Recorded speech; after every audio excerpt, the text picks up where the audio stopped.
Hello, Reds.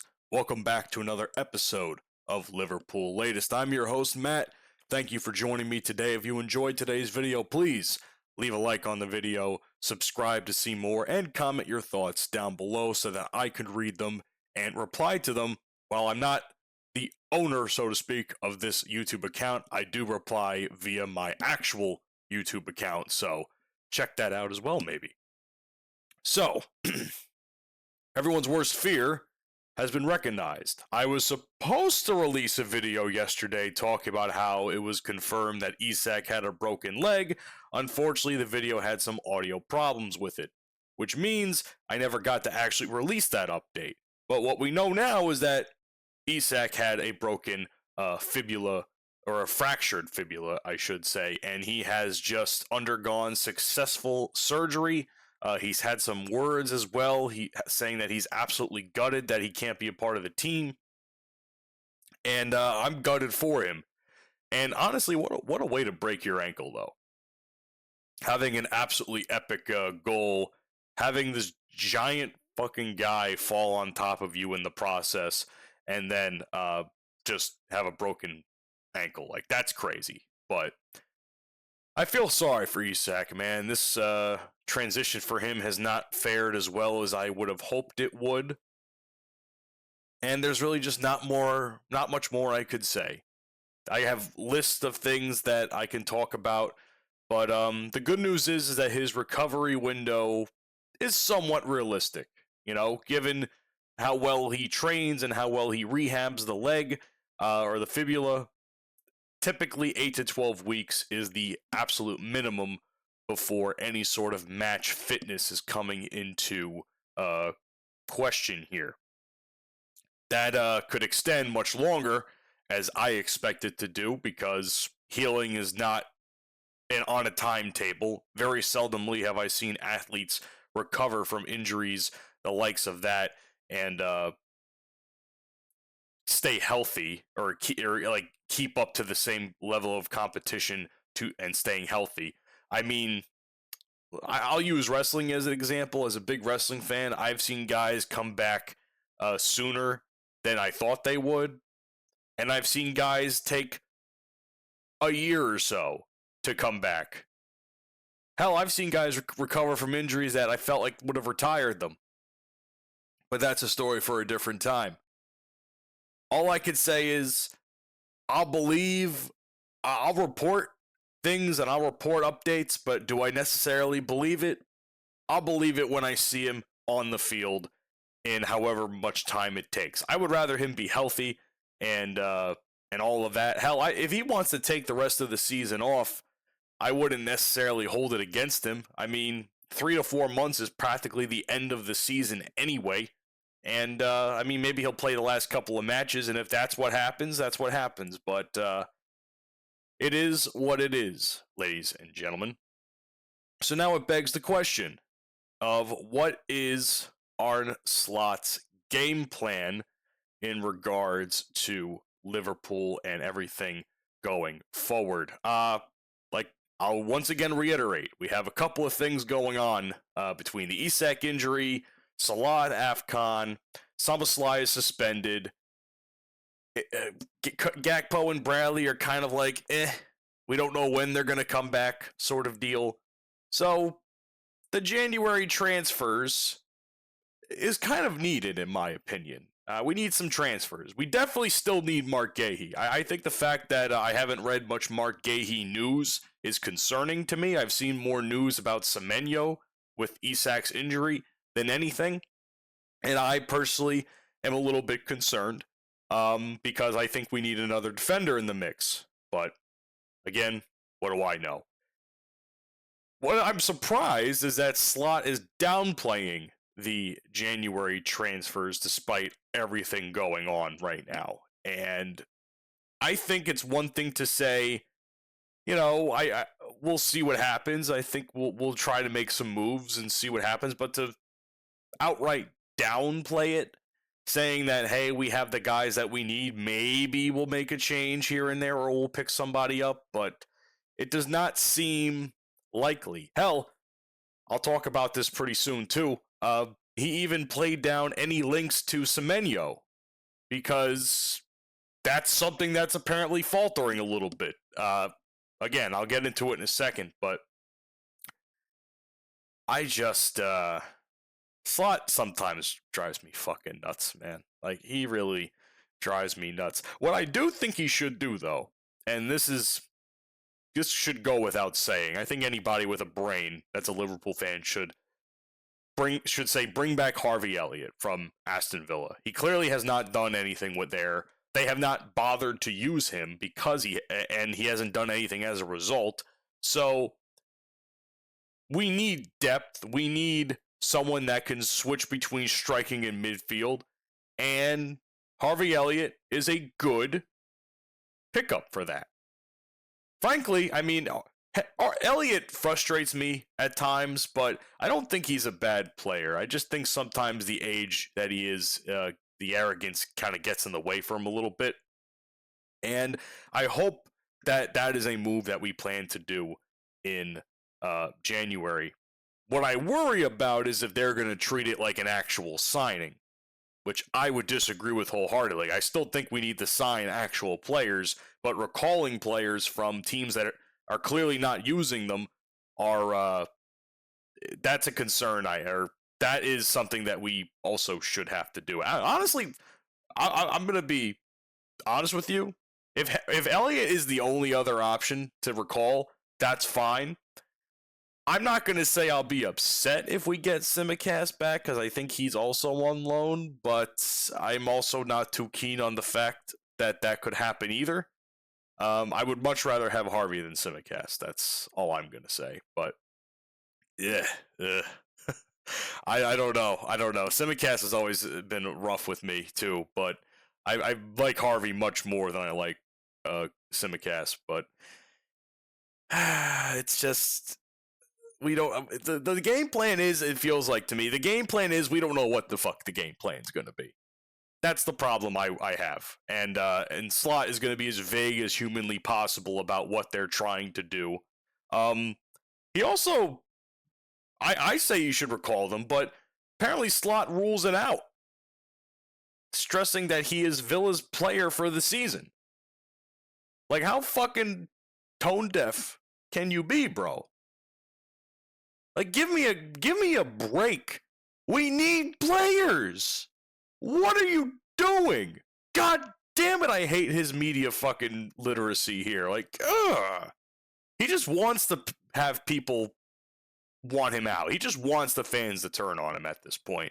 I genuinely, he says roll our sleeves up as we prepare for key home games.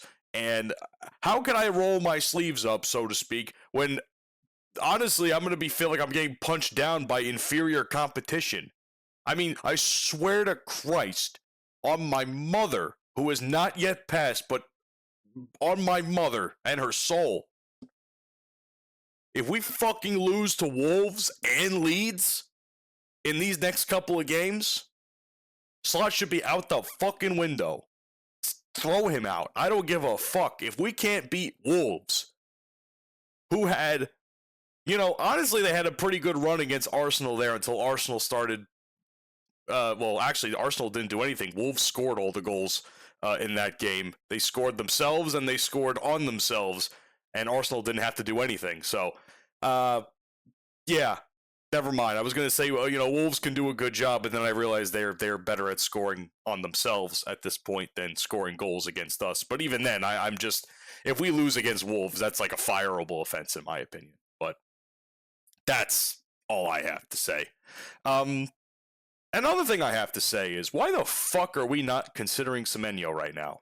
Because that was apparently something that was talked about by Slot, and apparently it's also something that I have seen progress throughout the day, that the talks have cooled off on Semenyo with Liverpool, and he is now pursuing the likes of Manchester City.